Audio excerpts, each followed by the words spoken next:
ಕಾರ್ಕಳ ರಾಷ್ಟ್ರೀಯ ಹೆದ್ದಾರಿ 169ದ ಸ್ಥಿತಿಗತಿಯನ್ನ ಹೇಳೋರು ಕೇಳೋರು ಯಾರೂ ಇಲ್ಲದಂತಾಗಿದೆ. ಹೆದ್ದಾರಿಯ ಕಾಮಗಾರಿ ನಡೆಸುವ ಸಂದರ್ಭದಲ್ಲಿ ಕೈಗೊಳ್ಳಲೇಬೇಕಾದ ಮುನ್ನೆಚ್ಚರಿಕಾ ಕ್ರಮ ವಹಿಸದ ಹಿನ್ನೆಲೆಯಲ್ಲಿ ಹೆದ್ದಾರಿಯುದ್ದಕ್ಕೂ ಹೊಂಡ ಗುಂಡಿಗಳು ಕಾಣುತ್ತಿರುವುದು ಸರ್ವೇ ಸಾಮಾನ್ಯವಾಗಿದೆ. ಆದರೆ ಸಾಣೂರು ಪರಿಸರದಲ್ಲಿ ಇವೆಲ್ಲಕ್ಕೂ ಭಿನ್ನವಾಗಿ ಹೆದ್ದಾರಿಯಲ್ಲೇ ಬೃಹತ್ ಗಾತ್ರದ ಹೊಂಡ ನಿರ್ಮಾಣವಾಗಿದೆ. ಕೆಸರು ಮಿಶ್ರಿತ ನೀರು ಅದರಲ್ಲಿ ಶೇಖರಣೆಗೊಂಡು ಅಪಾಯ ವಲಯವಾಗಿ ಪರಿಣಮಿಸಿದ್ರು ರಾಷ್ಟ್ರೀಯ ಹೆದ್ದಾರಿಯವರು ತುರ್ತು ಕ್ರಮ ಕೈಗೊಳ್ಳದೆ ನಿರ್ಲಕ್ಷ್ಯ ವಹಿಸಿದೆ. ಇದರಿಂದ ಆಕ್ರೋಶಗೊಂಡ ಸಾಣೂರು ಗ್ರಾಮ ಪಂಚಾಯತ್ನ ನೂತನ ಅಧ್ಯಕ್ಷ ಯುವರಾಜ್ ಜೈನ್ ಅವರು ಹೆದ್ದಾರಿಯಲ್ಲೇ ಮಣಗಂಟಿನ ತನಕ ತುಂಬಿದ ಹೊಂಡದ ಪ್ರಾತ್ಯಕ್ಷಿಕೆಯನ್ನ ನಡೆಸಿದ್ದಾರೆ.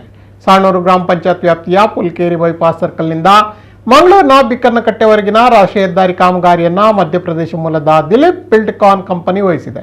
ಕಳೆದ 8 ತಿಂಗಳಿನಿಂದ ಬೇಕಾಬಿಟ್ಟಿಯಾಗಿ ಕಾಮಗಾರಿ ನಡೆಸುತ್ತಿರುವುದರಿಂದ ಸಾರ್ವಜನಿಕರು ಒಂದಲ್ಲ ಒಂದು ರೀತಿಯಲ್ಲಿ ಕಷ್ಟಗಳನ್ನು ಎದುರಿಸುತ್ತಿದ್ದಾರೆ. ಸಾಣೂರು ಪೇಟೆಯ ಹಳೆ ಅಂಚೆ ಕಚೇರಿ ಎದುರುಗಡೆ ಪದ್ಮನಾಭನಗರ ಮುದ್ದಣ ನಗರದ ಕಡೆಗೆ ಹೋಗುವಲ್ಲಿ ರಸ್ತೆಯ ಮಧ್ಯಭಾಗದಲ್ಲಿ ಬೃಹತ್ ಗಾತ್ರದ ಹೊಂಡ ನಿರ್ಮಾಣವಾಗಿದೆ.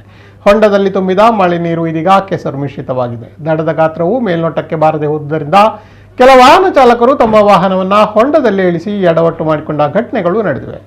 ಇನ್ನು ದ್ವಿಚಕ್ರ ವಾಹನ ಸವಾರರು ಇಲ್ಲಿ ಪಡಬಾರದ ಕಷ್ಟವನ್ನ ಎದುರಿಸುತ್ತಿದ್ದಾರೆ.